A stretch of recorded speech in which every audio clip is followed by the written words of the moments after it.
Livro da genealogia de Jesus Cristo, filho de Davi, filho de Abraão. e filho de Abraão. Irmãos, a escolha de Abraão em Gênesis 12 dá início a uma nova fase de revelação no Antigo Testamento.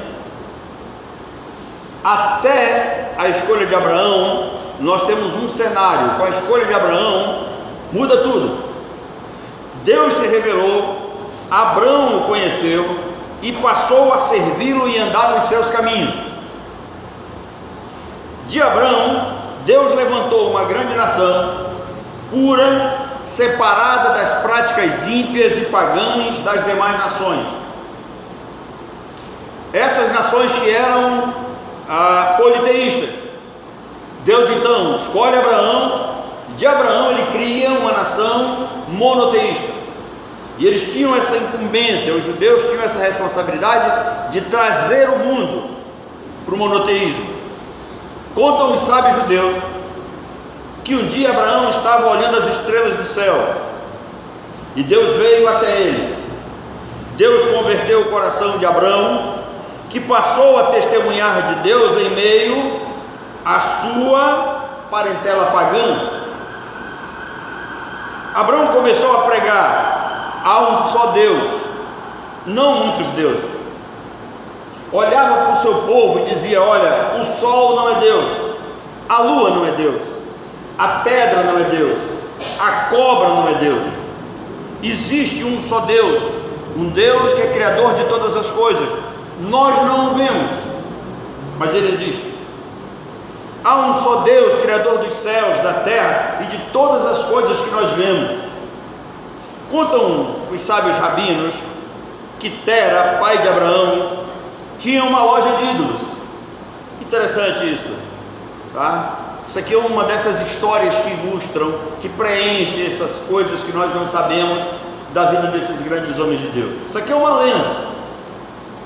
Mas Abraão, então, ele é chamado para testemunhar de Deus. E aí conta uma lenda, contada pelos rabinos, que um dia o pai de Abraão teve que se afastar de Ur dos Caldeus e deixou Abraão tomando conta da sua loja de ídolos. A lei oral diz que Abraão quebrou todos os ídolos e deixou o maior e mais forte para contar a história. Acho que vocês já sabem onde é que isso vai dar, né?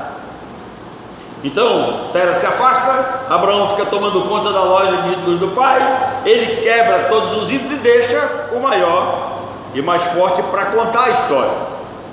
Quando Tera voltou, que viu o estrago, perguntou a Abraão: o que aconteceu aqui, meu filho? A resposta foi: pai, os deuses do Senhor começaram a brigar entre eles. Eu cheguei aqui, estava uma guerra, e todos eles se destruíram, e o principal foi esse grandão aqui, só sobrou ele para contar a história. Tera disse: meu filho, eu não sou bobo, estes ídolos são apenas pedra, impossível de isto acontecer. Abraão olhou para o seu pai e disse assim: pai, é isso aí que eu quero que o senhor entenda. A idolatria é uma loucura. Quem se curva diante do pau, diante da pedra, diante do barro, quem se curva diante dos ídolos é tolo, pai. É um louco perante Deus. Então, Deus escolhe Abraão, se revela a ele, Deus chama Abraão e lhe diz que ele está determinado para ser o cabeça de uma grande nação. Irmãos, é interessante que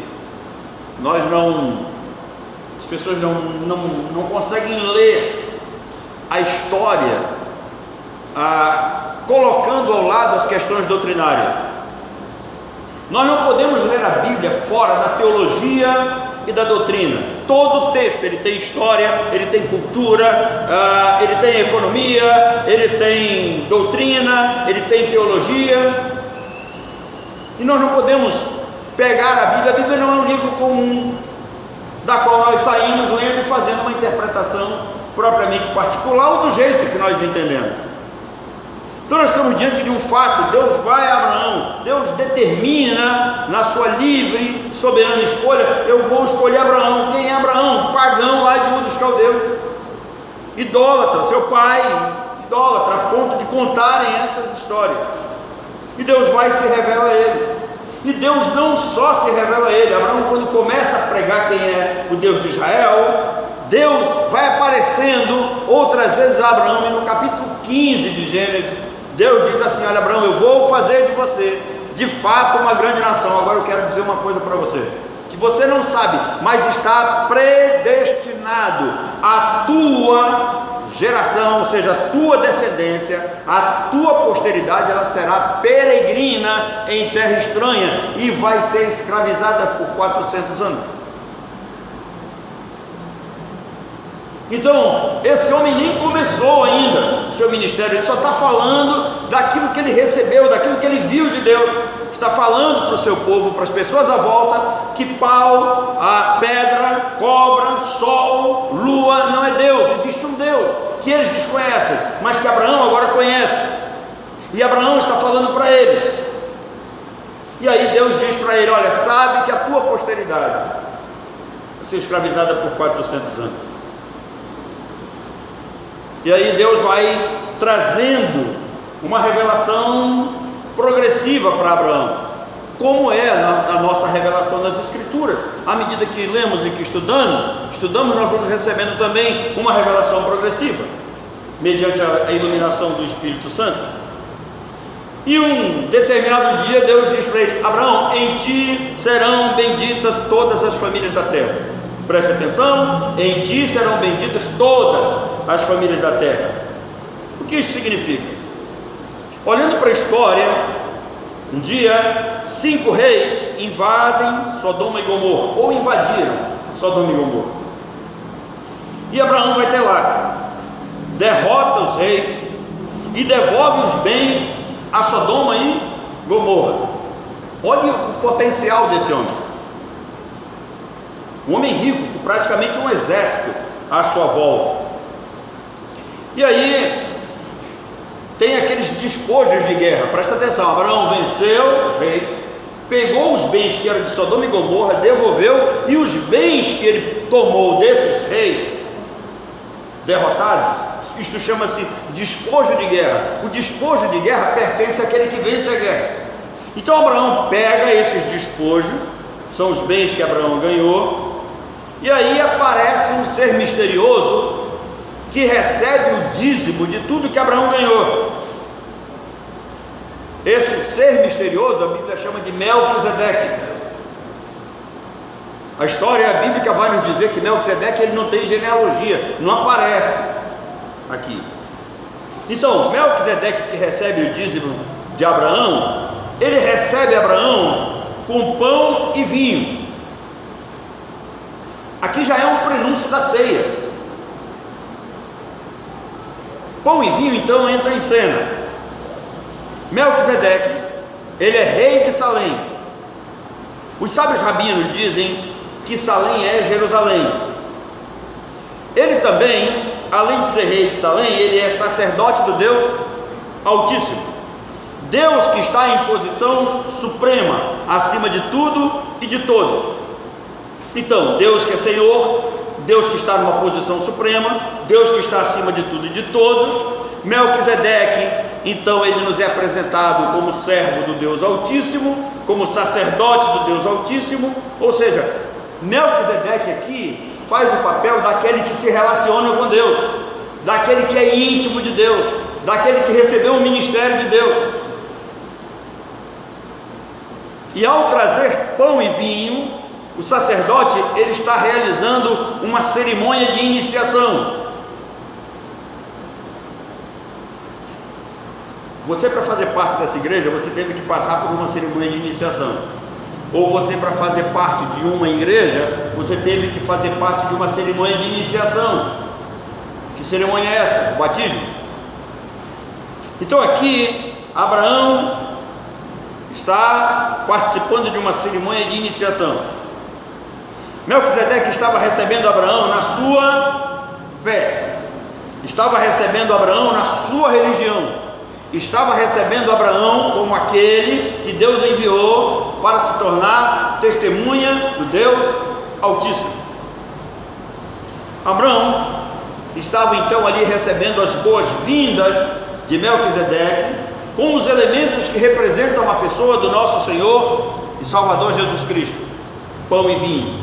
Isto significa que não foi uma cerimônia comum, que não foi uma cerimônia qualquer. Isto significa que quando Abraão chega diante de Melquisedeque para dizimar, reconhecendo que ele é sacerdócio do Deus Altíssimo, que ele é o representante do Deus Altíssimo, Melquisedeque apresenta diante de Abraão pão e vinho. Significa que quando eles participaram dessa cerimônia, Abraão foi consagrado pai da nação, que carregaria a linhagem da qual viria o Messias Salvador.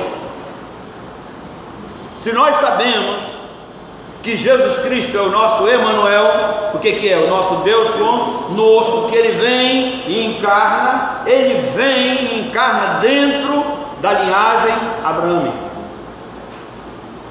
E tanto Gênesis quanto a carta aos Hebreus apresentam Melquisedeque como uma figura de Cristo.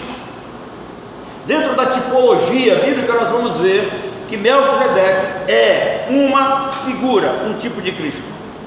Cristo, ele também nos é apresentado como Rei da Paz, igual a Melquisedeque, Rei Justo, igual a Melquisedeque, e ele é o nosso sumo sacerdote, igual a Melquisedeque. O sacerdócio de Melquisedeque, ele estava dentro da ordem messiânica, ele não estava dentro da ordem levítica. Então, quando nós olhamos e comparamos esses sacerdócios, os levitas, eles precisavam provar o seu ministério por meio da genealogia de Arão. Alguém pergunta: você é levita? Ele diz: sim, eu sou levita. Bem, se você é levita, como você pode provar que você é levita? Aí o sujeito puxava a sua linhagem para provar que ele vem de Arão. Melquisedeque não. Melquisedeque, ele exerceu um sacerdócio superior ao dos levitas. O sacerdócio dos levitas foi extinto com os sacrifícios. Nós não temos mais levitas hoje. Ainda que algumas igrejas, algumas seitas por aí tentam apresentar fulano como levita, preste atenção, os levitas, sacerdotes, foram escolhidos para atuar no templo. Uma vez, acabando aquela história do templo para o sacrifício, acabando os sacrifícios, não tem mais levita. Então, Melquisedeque, ele é de uma ordem superior, porque ele é da ordem messiânica. Abraão recebe a bênção de Deus. Abraão é recebido no meio daquele povo eleito e escolhido de Deus. Agora, existe uma regra que ninguém pode se apresentar diante de Deus de mão vazia. A maioria das pessoas não sabe disso. Por isso que Abraão se apresenta diante de Melquisedeque e doa o dízimo. Isso significa duas coisas muito importantes para nós: que o dízimo vem antes da lei. A lei foi dada a Moisés. Abraão é antes de Moisés, é antes da lei. Então, antes de o dízimo ser colocado na lei, ele já existia. Segunda lição para nós: enquanto houver sacerdócio, haverá dízimo. Enquanto houver sacerdócio, haverá dízimo. Quem é o nosso sumo sacerdote? Cristo. Ele é o Rei eterno, ele tem o direito de receber os nossos dízimos. E você precisa entender isso, que todas as vezes que você vem aqui à frente e você dizima, você está lembrando essa cerimônia de iniciação de Abraão, mostrando também que você é desta linhagem, desta descendência. Melquisedeque, então, quando ele recebe o dízimo de Abraão, ele diz assim: bendito seja Abraão pelo Deus Altíssimo, Criador dos céus e da terra, e bendito seja o Deus Altíssimo, que entregou os seus inimigos em sua mão, Abraão. Esta cena, irmãos, ocorrida em 1800 anos antes de Cristo, é a primeira vez que pão e vinho são relacionados a uma bênção sacerdotal. E sabem por que Melquisedeque é especial? Em 1947 foram descobertos os rolos de Mara, ou os famosos manuscritos do Mar Morto. Na caverna de número 1 foi achado um rolo de documento determinado, documento de Melquisedeque. Se você não sabe da importância desses rolos, desses pergaminhos que foram achados, eu vou dar um para você. Havia uma dúvida se Isaías havia escrito o seu livro completo, e nessas cavernas foram achados uma cópia completa do livro de Isaías, assinada pelo profeta. Então esses rolos do Mar Morto, eles têm uma importância fundamental para a fé cristã, porque eles comprovam vários livros das Escrituras. Então, na caverna de número 1, acharam o documento de Melquisedeque. Nesses manuscritos, Melquisedeque recebe o nome de Elohim. Elohim não é um nome exclusivo para Deus. Elohim significa autoridade do divino. Então, Melquisedeque, nesse rolo, ele é apresentado como uma autoridade do divino. Ele é um representante de Deus. Então, Elohim, aquele que representa Deus diante dos homens. Se você lê com mais calma, quem tivéssemos aqui a Bíblia hebraica, eu ia mostrar para vocês que quando Moisés ele vai diante de Faraó para levar a mensagem de libertação do povo, ele é apresentado como Elohim. Moisés é Elohim, representante de Deus. Então Elohim não é um nome exclusivo de Deus. Melquisedeque é Elohim. E quando olhamos para Gênesis capítulo 6, versículo 2, veremos que os filhos de Elohim se contaminaram com as filhas dos homens. Diz a Torá verbal. O que é a Torá verbal? A Torá verbal é aquela sabedoria que vem dos rabinos mais antigos, mais estudiosos, mais sábios. Eles dizem que há uma classe especial de filhos de Deus que são descendentes de Sete. Então, vendo os filhos de Deus, filhos dos homens se contaminaram, tá? Descendência de Sete. Eles dizem que dentro dessa linhagem de Sete, uma linhagem foi escolhida para pregar os preceitos, ensinar a moral e viver o caráter de Deus sobre as gerações corrompidas. Ou seja, sabe, os rabinos dizem que Deus escolheu um grupo de pessoas dentro da linhagem de Sete para serem testemunhas de Deus no mundo. E isso é impressionante. Por quê? Porque em Gênesis capítulo 6, versículo 9, a Bíblia nos apresenta Noé como um homem justo e reto diante de um mundo corrupto. Ora, como Noé seria visto como justo se nós não tivéssemos uma espécie de vara de medir? Se nós não tivéssemos como analisar a vida desse homem, se nós não tivéssemos como comparar a sua vida com a vida dos outros. Então, Noé faz parte de uma linhagem especial que recebeu a missão de ensinar a lei e os preceitos de Deus e ser uma testemunha viva do Deus vivo. Como Noé, irmãos, quando vocês leem o início ali do dilúvio, quando Deus conversa com Noé, vocês já prestaram atenção que Deus disse assim: Noé, você pega animais limpos e animais impuros. Como é que Noé sabia a diferença dos animais limpos e dos animais impuros, se nós só vamos saber dessa diferença lá no livro de Levítico? Porque Noé então faz parte dessa linhagem que é escolhida para ser testemunha do Deus vivo. Era um homem diferente, não era um homem natural, vamos dizer assim. Como é que Noé sabia de tudo isso? Por causa da vida que ele tinha com Deus. Alguns homens foram escolhidos para ter uma vida muito íntima, muito próxima de Deus e serem testemunhas dele. E não é só da descendência de Sete, não. Se vocês lerem com cuidado, a última vez que se fala da descendência de Caim, diz que Caim, da descendência de Caim, nasceu um homem chamado Enos. E de Enos passou-se a invocar o nome do Senhor. Interessante isso.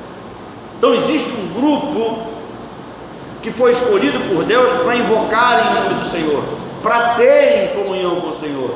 O Senhor sempre teve os seus, irmãos, nesse mundo. Não importa a situação do mundo, Deus sempre teve os seus Noés, Deus sempre teve os seus Enos, Deus sempre teve os seus Abraãos. Então, Noé, ele nos é apresentado como alguém obediente aos preceitos divinos. Noé pertence a essa linhagem especial que Deus escolheu para testemunhar ao mundo. E Melquisedeque, ele era o último desta linhagem. Melquisedeque vai sair de cena e ele vai deixar de ser o representante do Deus Altíssimo, e não se ouve mais falar nele. Nós só vamos ouvir falar nele lá na carta aos Hebreus. Quem vai entrar em cena? Abraão. Interessante que tem um grupo de judeus que dizem que Melquisedeque era 100. Se Melquisedeque era 100, aí tem um grupo que faz uma pergunta: então por que não aparece a genealogia dele? Aí os rabinos dizem: é porque quando ele estava atuando em Salém, ele não estava atuando como filho de Noé, ele estava atuando como rei e sacerdote. Isso é uma visão dos sábios rabinos. Não há uma base bíblica para apoiarmos isso. Mas Melquisedeque tem a missão então de santificar o mundo, de anunciar a lei e a justiça divina. Melquisedeque, na figura da realeza divina e do sacerdócio de Cristo, ele está sendo apresentado como representante de Deus, figura do próprio Senhor Jesus Cristo. Ofereceu pão e vinho como sinal da bênção de Deus para Abraão. A língua hebraica vai chamar essa cerimônia de Kiddush, da onde vem aquela cerimônia mais profunda lá do Simão com a mulher que se joga aos pés de Jesus, chamada Kiddushá. Então Melquisedeque abençoa Abraão com os elementos que representam Cristo, pão e vinho. Abraão recebeu, foi santificado e consagrado para apresentar e representar o Deus Altíssimo diante da humanidade. Abraão, então, ele é consagrado, ele é levantado para ele representar e para ele apresentar o Deus Altíssimo àquela humanidade pagã. Abraão recebe a autoridade para fazer de Israel o reino e sacerdócio do Deus Altíssimo. Não somos apenas nós que somos reinos e sacerdotes. Em Êxodo capítulo 19, versículo 6, a Bíblia diz assim: vós sereis para mim, Deus está falando para o povo de Israel, vós sereis para mim um reino de sacerdotes e uma nação santa. Pedro vai dizer que nós também recebemos a mesma bênção. E por quê? Porque somos filhos de Abraão pela fé. Deus diz: o povo de Israel são sacerdotes, confirmando a bênção de Melquisedeque sobre Abraão. A eleição de Abraão vai trazer para nós a formação de Israel, e a formação de Israel foi a resposta de Deus para Babel. Babel é apresentado como um lugar de muitos deuses, um lugar de confusão, e Abraão é levantado para trazer paz e harmonia à terra por meio de um povo. Através do ministério de Abraão, da semente de Abraão, a humanidade receberia a mensagem e a existência de um só Deus. O culto e a adoração de Israel traria de volta a consciência humana para um único Deus, para o monoteísmo. Quando Israel é levantado, a intenção de Deus é essa, o projeto de Deus é esse: eu tenho um povo que vai me representar no meio dos pagãos, no meio dos politeístas, daqueles que adoram pau, pedra, daqueles que se curvam diante de imagem. Israel é levantado para tirar o povo dessa situação. Se hoje, irmãos, nós somos igreja. O apóstolo Paulo vai nos ensinar na carta aos Romanos que nós devemos ao tronco. Nós fomos enxertados sendo oliveira brava. Às vezes nós achamos que a palavra igreja, né, assembleia, eclésia no grego, só aparece no Novo Testamento. Engano. Em Deuteronômio capítulo 23, versículo 1, o texto original vai trazer uma palavra chamada kahal. O que é kahal no hebraico? Kahal no hebraico é uma congregação, é uma assembleia. Se você ler a sua Bíblia, Deuteronômio capítulo 23, versículo 1, vai aparecer a palavra assembleia. Então não é algo exclusivo só da igreja, começa lá no Antigo Testamento, começa lá na Antiga Aliança, atravessa o tempo.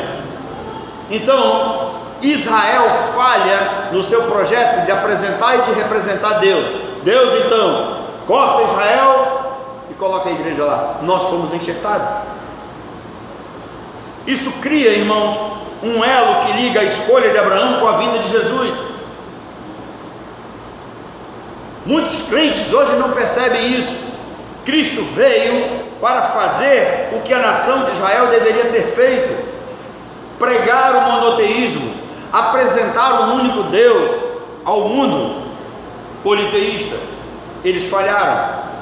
Aí vem Mateus capítulo 1, versículo 1, trazendo o que? A revelação já dos evangelhos, preparando para a nova aliança. E em Mateus capítulo 1, versículo 1 diz que Jesus é filho de Davi, filho de Abraão, porque ele veio cumprir a missão de Abraão.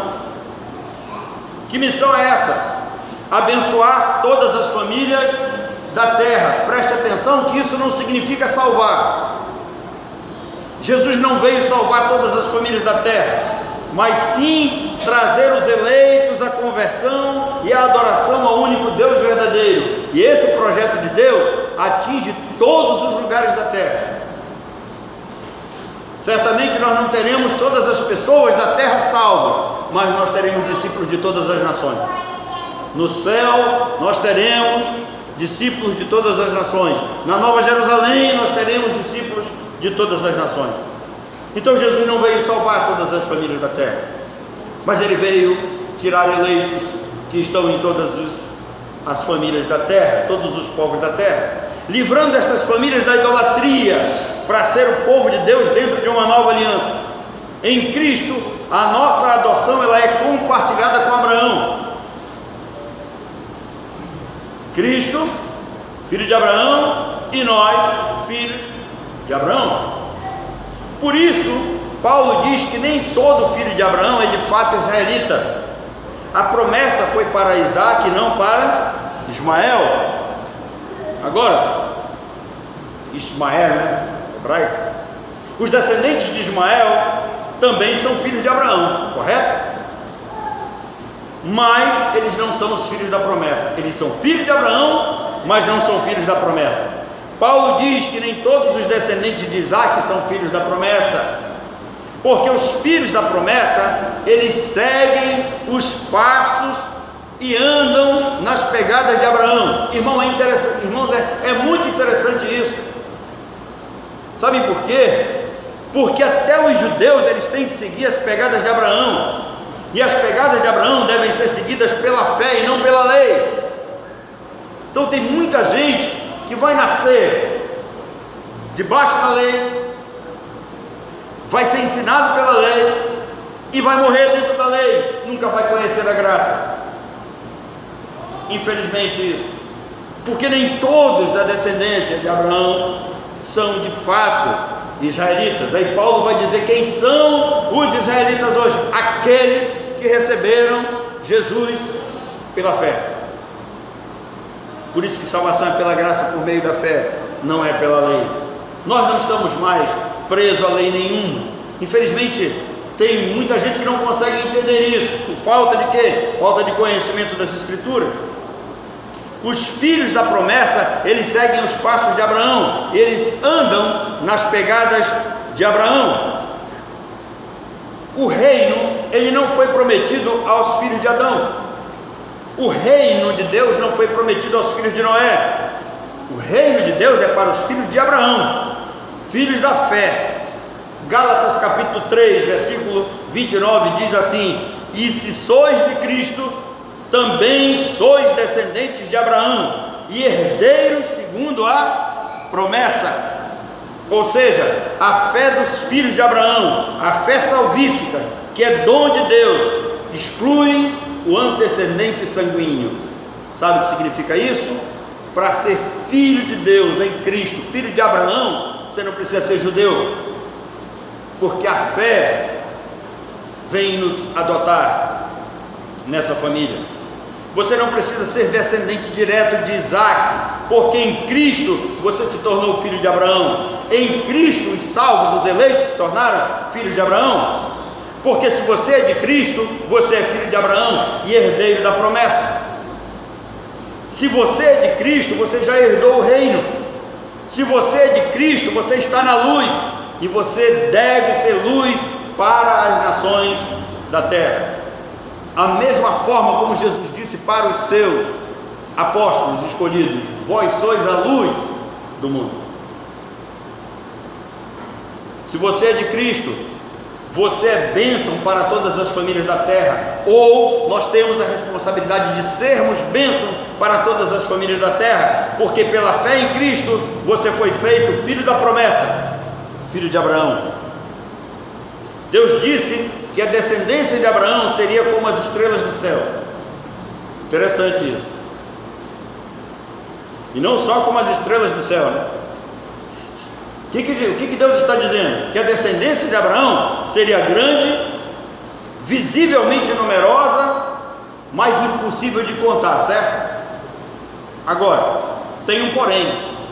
Deus não estava falando da descendência sanguínea, porque hoje se pode contar os judeus, a descendência de Abraão, aqueles que vêm de Isaac. Mas Deus estava falando dos filhos de Abraão, que seriam como as estrelas do céu e como a areia do mar. Deus estava se referindo aos filhos espirituais. Estes são impossíveis de contar. Sabe por quê? Porque ninguém traz na testa a marca de eleição. Nós não sabemos quem são os eleitos. Por isso que nós temos que evangelizar, por isso que nós temos que pregar, por isso que nós temos que apresentar a Deus, monoteísta, um único Deus, a essa nação pagã politeísta que nós temos hoje. Você lembra do que eu falei hoje pela manhã aqui? Que tem muita gente que se diz crente, muitos evangélicos que estão dentro das igrejas, mas que são o quê? Quem lembra da palavra? São enoteístas. Vocês lembram do que eu falei? Quem são os enoteístas? Os enoteístas são aqueles que creem que existe um só Deus, mas existem outros deuses aqui. O enoteísta, ele diz que Deus é soberano ao mesmo tempo que ele coloca o homem para resistir a Deus. Isso é enoteísmo.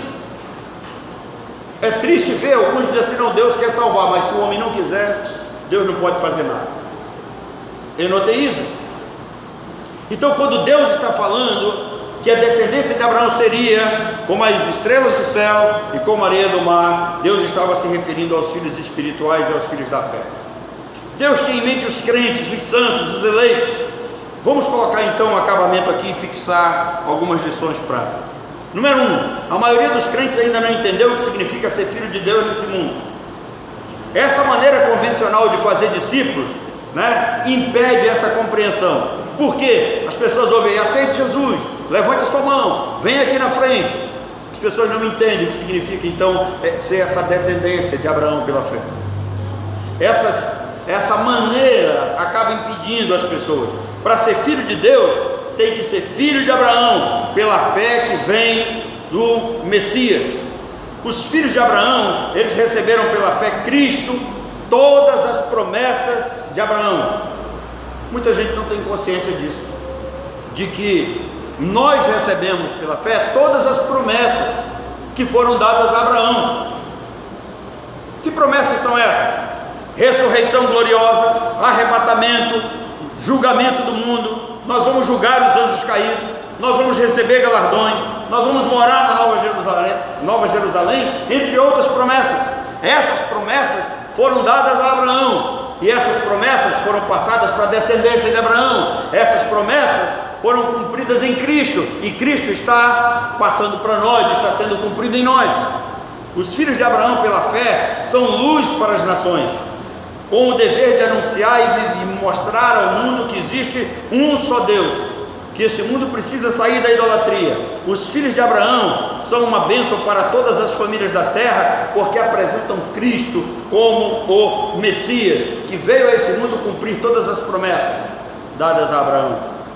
Nós temos que aprender a viver como cidadãos do céu, porque nós não somos desse mundo. Os filhos de Abraão, eles se reúnem para culto e adoração ao único Deus e Pai. Apresentam seus corpos por sacrifício vivo, santo e agradável a Deus, num culto racional, inteligente, sabendo o que nós viemos fazer aqui, de onde viemos e para onde vamos. Os filhos de Abraão são filhos da fé, a fé que não é de todos, a fé que foi dada apenas aos santos, a fé que foi entregue aos eleitos de Deus. Não esqueça que foi Deus quem deu início à jornada de Abraão. Ele estava morto entre os ídolos de seu pai e Deus o escolheu, foi até ele. Foi Deus quem se revelou a Abraão. Ele estava no seu mundo completamente alheio a Deus, sua fé e a sua palavra. Deus se deu a conhecer a Abraão. Deus concedeu fé para que ele cresça nas promessas que Deus deu a ele, assim como se revelou a nós por meio de Jesus Cristo. Deus nos escolheu e nos deu a missão de Abraão. Agora é possível entender Efésios 2:10. Lembra de Efésios 2:10? Pois somos feituras suas, criados em Cristo Jesus para as boas obras. Que boas obras são essas? Sermos bênção para todas as famílias da terra, mostrar para esse mundo que existe um só Deus, um só Senhor, e que os verdadeiros filhos de Deus foram aqueles que se tornaram filhos de Abraão pela fé. Que Deus nos abençoe e nos faça viver como filhos de Abraão, filhos da fé, para a glória de Deus. Lembre-se do que eu coloquei aqui. Qual é a principal lição dessa reflexão de hoje? Ser crente não é só levantar a mão, dizer eu sou salvo, o cara de lá está tendo seu nome escrito no livro da vida, eu aceitei, agora estou tranquilo. Não, os verdadeiros crentes em Jesus, eles são filhos de Deus, filhos de Abraão pela fé, e eles andam nas pegadas de Abraão. Que Deus nos abençoe.